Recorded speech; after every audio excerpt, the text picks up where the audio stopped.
વાત કરીશું મહારાષ્ટ્રના એક્ઝિટ પોલને લઈને 288 બેઠકો માટે એક્ઝિટ પોલ સામે આવ્યો છે। મહાયુતિની સરકાર મેટ્રાઇઝના એક્ઝિટ પોલનો જ્યાં મહાયુતિને 150 થી 170 બેઠકો મળી રહી છે, જ્યારે મહાગઠબંધનને 110 થી 130 બેઠકો મળવાનો અંદાજો લગાવાઈ રહ્યો છે। આ એક્ઝિટ પોલના આંકડા સામે આવ્યા છે। મહાયુતિને 150 થી 170 બેઠક મળી રહી છે। મહારાષ્ટ્રની 288 બેઠકો ઉપર મતદાન થયું અને એક્ઝિટ પોલના આંકડા સામે આવી રહ્યા છે। મહાવિકાસ આઘાડી સત્તાધારી મહાયુતિ વચ્ચેની કાંટાની ટક્કર જોવા મળશે, જે એક્ઝિટ પોલ સામે આવ્યો છે। મહાયુતિને 150 થી 170 બેઠકો મળવાનો અંદાજ છે, જ્યારે મહાગઠબંધનને 110 થી 130 બેઠકો મળી રહી છે, જ્યારે મહાયુતિને 150 થી 170 બેઠકો મળી રહી હોવાનો અંદાજ હાલ સામે આવી રહ્યો છે।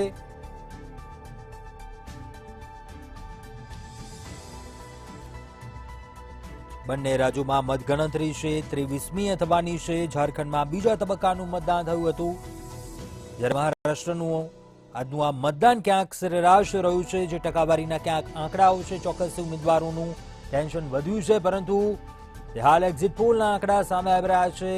અન્યને 8 થી 10 બેઠકો જઈ શકે છે। વિપક્ષ ઉમેદવારોની વાત કરવામાં આવે 8 થી 10 બેઠકો જઈ શકે તેમ છે। 288 બેઠક ઉપરનો આ જંગ હતો। પ્રચાર દરમિયાન ખૂબ નારા ગુંજ્યા હતા। અનેક નિવેદનોને લઈ ક્યાંક જે કાંટાની ટક્કર જોવા મળી હતી પ્રચાર દરમિયાન, એડીથી ચોટીનું જોર લગાવ્યું હતું બંને પક્ષોએ। મહાવિકાસ આઘાડી હોય સત્તાધારી મહાયુતિ ગઠબંધનનો આ ગાઢ મુકાબલો, ગાઢ કાંટાની ટક્કર જોવા મળશે। એક્ઝિટ પોલના જે આંકડા સામે આવ્યા છે,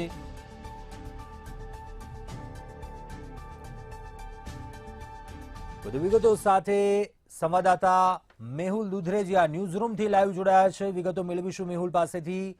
મેહુલ, બંને પક્ષોએ ખૂબ જ પ્રચાર કર્યો હતો, એડી ચોટીનું જોર લગાવ્યું, મતદાન પૂર્ણ થઈ ચૂક્યું છે, ઉમેદવારોનું ભાવિ ઈવીએમમાં ક્યાં થઈ ચૂક્યું છે, એક્ઝિટ પોલના આંકડા શું કહી રહ્યા છે? જે પ્રમાણે એક્ઝિટ પોલ અત્યારે મેટ્રિક્સનો જે બહાર આવી રહ્યો છે, અંદર જે અલગ અલગ જે 3 આંકડાઓ જે સામે આવી રહ્યા છે, જેની અંદર મહાયુતિ જે છે તેને 150 થી 170 સુધીની જે બેઠકો છે તે મળવાની શક્યતા જોવા મળી છે, જ્યારે કોંગ્રેસનું જે ગઠબંધન રહેલું છે તેને 110 થી 130 કે 140 જેટલી જે સીટો છે તે મળવાની જે શક્યતા છે જોવા મળી રહી છે। સાથે અધર એટલે જે અપક્ષ ઉમેદવાર હોય કે બીજા લોકો હોય તેઓને 8 થી 10 જે સીટો છે તે જાય તેવી શક્યતા જોવા મળી રહી છે। 288 સીટો છે, જેની અંદર 4136 જેટલા ઉમેદવારોએ પોતાને જે ઉમેદવારી નોંધાવી છે, ત્યારે આ પ્રમાણે એક્ઝિટ પોલ છે તે હાલ બહાર આવ્યું છે। ધીરે ધીરે તમામ પ્રકારના જે સર્વે છે, સર્વે પ્રમાણે તમામ જે આંકડાઓ છે તે બહાર આવશે। હાલ મેટ્રિકનો જે પ્રથમ જે એક્ઝિટ પોલ છે તે સામે આવ્યો છે। એક્ઝિટ પોલ જે ટેન્ટેટિવ આંકડાઓ જે છે તે જાહેર કરતા હોય છે, ત્યારે આ પ્રમાણનો જે એક્ઝિટ પોલ છે તે ક્યાંક જે ભાજપ માટે ખૂબ જ સારા સમાચાર કહી શકાય, અને જે પ્રમાણે તેઓએ જે મહેનત કરી હતી તે મહેનતના ભાગરૂપે આટલા જે આંકડો છે તે મોટો આવી શકે તેવી શક્યતા છે। દિલ્હી અને ગુજરાતમાંથી તમામ જે નેતાઓ છે તેઓ પણ પ્રચારમાં ગયા હતા, સાથે મહારાષ્ટ્રના જે પ્રચારમાં જોડાયેલા તમામ આ જે નેતાઓ છે તેના પ્રચારનો પણ ફાયદો છે તે ભાજપને મળે તેવી શક્યતા છે। અને સાથે જે પ્રમાણે મતદાન જે થોડું નીરસ થયું છે, પરંતુ આંકડાઓ જે અત્યારે એક્ઝિટ પોલના જે છે તે કહી રહ્યા છે કે ભાજપ તરફી જે ઝુકાવ જે છે તે જોવા મળ્યો છે। સાથે કોંગ્રેસને પણ થોડી આશા છે વિપક્ષની અંદર રહેવાની, ત્યારે 110 થી પણ વધારે જે સીટોની તૈયારી જે 110 થી શરૂઆત થઈને 130 અથવા 140 સુધીની શક્યતા પણ તેઓને જોવા મળી છે। ત્યારે ક્યાંક અમુક જગ્યાઓ પર જે અપક્ષ ઉમેદવાર છે તેઓ ગાબડા પાડી શકે છે, તે પૈકીની 8 થી 10 જેટલી સીટો જાય તેવી પૂરેપૂરી શક્યતા જોવા મળી રહી છે। એટલે કે એક બાદ એક જે આંકડાઓ છે તે જાહેર થઈ રહ્યા છે, તેમાં જે ભાજપ તરફનું જે ગઠબંધન છે તેને થોડો ફાયદો જોવા મળી રહ્યો છે। જી ચોક્કસથી મેહુલ, ક્યાંક જે મતદાન થયું છે, ક્યાંક સરેરાશ મતદાન છે, જે ટકાવારી છે ક્યાંક ચોક્કસથી તેના પરથી ક્યાંક કાંટાની ટક્કર બની રહી છે। એક્ઝિટ પોલના આંકડા સામે આવ્યા છે, પરંતુ ક્યાંક ઉમેદવારોનું ટેન્શન છે તે ચોક્કસથી વધશે આમાં। જે પ્રમાણે આંકડા એક એક્ઝિટ પોલના આંકડા છે તે સારો સંકેત દર્શાવી રહ્યા છે, તો બીજી તરફ જે પ્રમાણે 49% જેટલું એવરેજ મતદાન જે છે તે થયું છે, એટલે કે 50% સુધીનો આંકડો હજી સુધી સામે આવ્યો નથી, જેને લઈને પણ એક ચિંતાનો વિષય જે છે તમામ જે ઉમેદવારો માટે, તમામ એટલે કે પક્ષના ઉમેદવાર જેને દાવેદારી નોંધાવી છે તેઓની માટે છે. કારણ કે જ્યારે મતદાન ખૂબ જ ઓછું થયું છે તો પરિણામને જે પ્રમાણે આશા હતી, લીડની એક આશા હતી, તેવી આશા જે છે તેઓને તેની સામે નિરાશા જોવા મળી શકે છે. કારણ કે આટલું ઓછું મતદાન જે છે તે મહારાષ્ટ્રની અંદર થયું છે, ત્યારે જે મતદાન જે ઓછું થયું છે તેનો જે ઓછા મતદાનનો ગેરલાભ જે છે તે પણ ઘણા મતદારોને જોવા મળશે. તેમાં પણ જો પાતળી સરેરાશથી જીતની આશા પણ અમુક લોકોને મળશે, તો ઘણા બધા લોકો પાતળી જે સરેરાશ જે મતદાન જે છે તેના લીધે હારનો પણ સામનો કરવો પડશે. એટલે કાંટેકી ટક્કર જે છે તે ઘણા બધા સીટો પર જોવા મળશે આ વખતે. જી ચોક્કસથી મેહુલ, ખાસ કરીને ક્યાંક વાત કરીએ યુબીટી શિવસેના, યુબીટી ઉદ્ધવ ઠાકરેની વાત, ઘણા એવા મોટા ચહેરાઓ પણ છે, ઉમેદવારો એવા મેદાને છે ક્યાંક જેમના માટે અસ્તિત્વની ક્યાંક લડાઈ આવી ગઈ છે. શું એવી કઈ એવી બેઠકો છે તેના પર સૌ કોઈની નજર રહેશે? કયા એવા ઉમેદવારો છે સૌ કોઈની નજર બની રહેશે? હાલ જે આંકડા સામે આવ્યા છે તેની ક્યાંક સરખામણીને કરતા જોતા શું લાગી રહ્યું છે? કઈ એવી બેઠકો મહત્વપૂર્ણ જે બની રહેશે? જે પ્રમાણે વાત કરવામાં આવે શિવસેનાની, તો શિવસેના જે એકનાથ શિંદે ગ્રુપનું જે શિવસેના છે જૂનું શિવસેના માનવામાં આવે છે. ઉદ્ધવ ઠાકરેનું જે શિવસેના છે તેને નવું શિવસેના માનવામાં આવે છે, યુબીટી તેને કહેવાય છે. એટલે આ બંને વચ્ચે કાંટેકી ટક્કર, કારણ કે બંને જે શિવસેનાના જે સમર્થકોમાંથી છૂટી પડેલી જે પાર્ટી છે અને સાથે જ હવે તેનું સમર્થન છે તે અલગ અલગ થઈ ગયું છે. મરાઠા જે લોકો છે, મહારાષ્ટ્રીયન લોકો, તેઓની માટેને અસ્તિત્વ માટેને જે શિવસેનાની જે સ્થાપના થઈ હતી ત્યારબાદ તેની અંદર બે ભાગલા પડ્યા, અને ભાગલા બાદ જે પ્રમાણે રાજકારણ અત્યારે એક બાદ એક જે સામે આવી રહ્યું છે, શિવસેનાનો જે ગઢ મહારાષ્ટ્ર ગણાતો હતો, પરંતુ ધીરે ધીરે તેની અંદર પણ ભાજપ જે છે તે પોતાની જે સરકાર જે બનાવી રહ્યું છે, સાથે જ જે પ્રમાણે પરિણામો આવ્યા હતા ભૂતકાળના, તેને લઈને પણ શિવસેના માટે પોતાનું અસ્તિત્વ જે છે તે જોખમમાં હોય તેવું લાગી રહ્યું છે. ઉદ્ધવ ઠાકરે જે છે ક્યાંક મહારાષ્ટ્રીયન લોકો જે છે, મરાઠા લોકો, તેને દિલ જીતવામાં ક્યાંક પાછી પાની થઈ હોય તેવું લાગી રહ્યું છે. જે પ્રમાણે શિવસેનાનું એક મજબૂત સંગઠન અને એક મજબૂત દાવેદારે તમામ દર વખતે પરિણામની અંદર શિવસેના જ આગળ હતું, પરંતુ ક્યાંક પાછળ પડી રહ્યું તેવું લાગી રહ્યું છે. તેઓને પણ ઘણી બધી સીટ ઉપર જે નુકસાનીનો સામનો કરવો પડશે. ગઠબંધનની અંદર તેઓ પણ જોડાયા છે, પરંતુ ક્યાંક ઘણી જગ્યાઓ પર આ ગઠબંધનનો જે ગેરલાભ જે છે તે પણ શિવસેનાને, જે ઉદ્ધવ ઠાકરેની શિવસેના છે તેને થવાનો છે. જી ચોક્કસથી મેહુલ, જોડાયેલા રહેજો, વધુ વિગતો મેળવતા રહીશું. તો હાલ જે એક્ઝિટ પોલ આંકડા સામે આવી રહ્યા છે, મહાયુતિને 150 થી 170 બેઠકો, જ્યારે મહાગઠબંધનને 110 થી 130 બેઠકો મળવાનો અંદાજો લગાવવામાં આવી રહ્યો છે. 288 બેઠકો, જ્યારે ચાણક્ય સ્ટ્રેટેજીના એક્ઝિટ પોલ મુજબ મહારાષ્ટ્રમાં મહાયુતિની સરકાર બની રહી છે. મહાયુતિને 152 થી 160 બેઠકો મળી રહી છે, જ્યારે મહાગઠબંધનને 130 થી 138 બેઠક મળી રહી છે. ચાણક્ય સ્ટ્રેટેજીઝ એક્ઝિટ પોલ, જ્યારે અન્યને ફાળે 6 થી 8 બેઠકો જઈ રહી છે.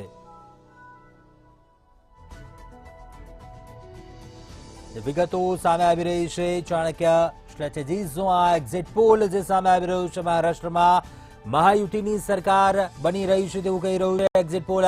મહાયુતિને 152 થી 160 બેઠકો મળશે.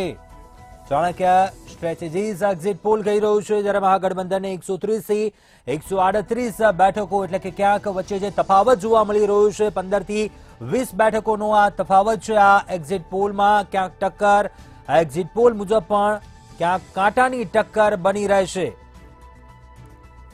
ફરી એકવાર સંવાદદાતા મેહુલ લાઈવ જોડાયા છે ન્યૂઝ રૂમથી. ચાણક્ય સ્ટ્રેટેજીઝનો એક્ઝિટ પોલ જે કહી રહ્યો છે, ક્યાંક જે સરકાર બની રહી છે તેમાં પણ ક્યાંક તફાવત, જે આંકડાનો 15 થી 20 બેઠકોનો આ તફાવત જોવા મળી રહ્યો છે.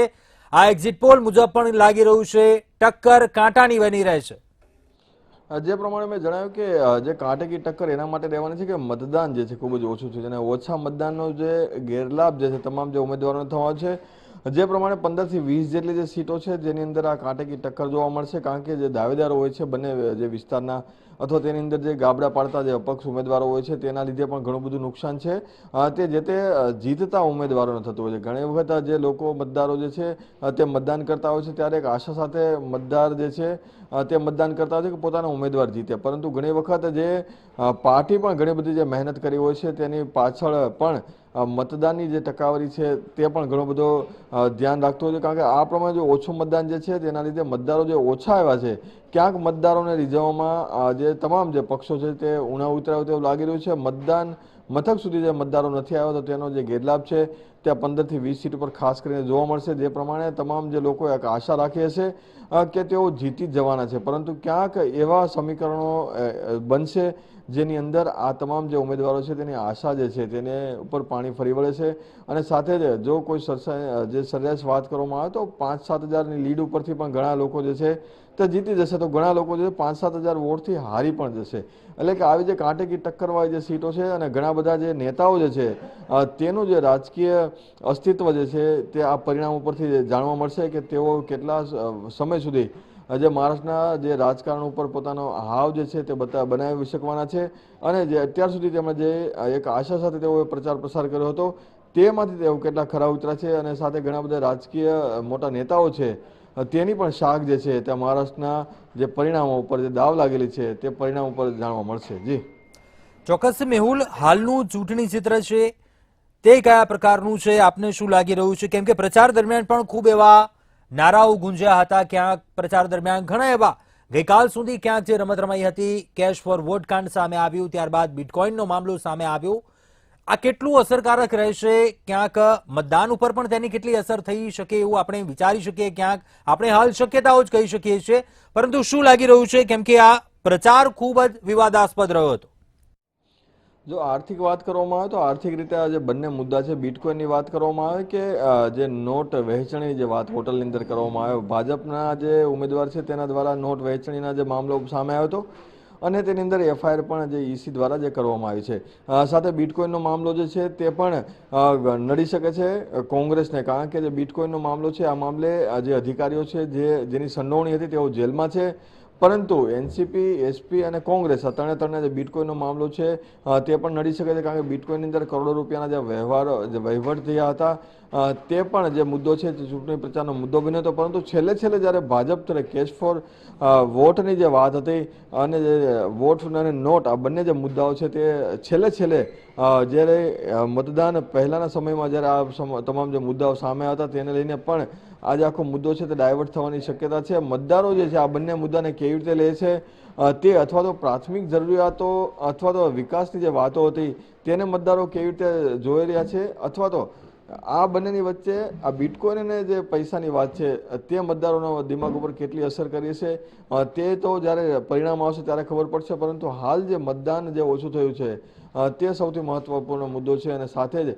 આ તમામ જે મુદ્દાઓની વચ્ચે પરિણામ જ્યારે આવવાનું છે ત્યારે પરિણામની અંદર પણ રસ્સાકસી ખૂબ જ જોવા મળશે. જી ચોક્કસથી મેહુલ, જોડાયેલા રહેજો, વધુ અપડેટ મેળવતા રહીશું આ મામલા પર. હાલ જે એક્ઝિટ પોલ સામે આવી રહ્યું છે, ચાણક્ય સ્ટ્રેટેજીઝનો આ એક્ઝિટ પોલના આંકડા, જે મહારાષ્ટ્રમાં મહાયુતિની સરકાર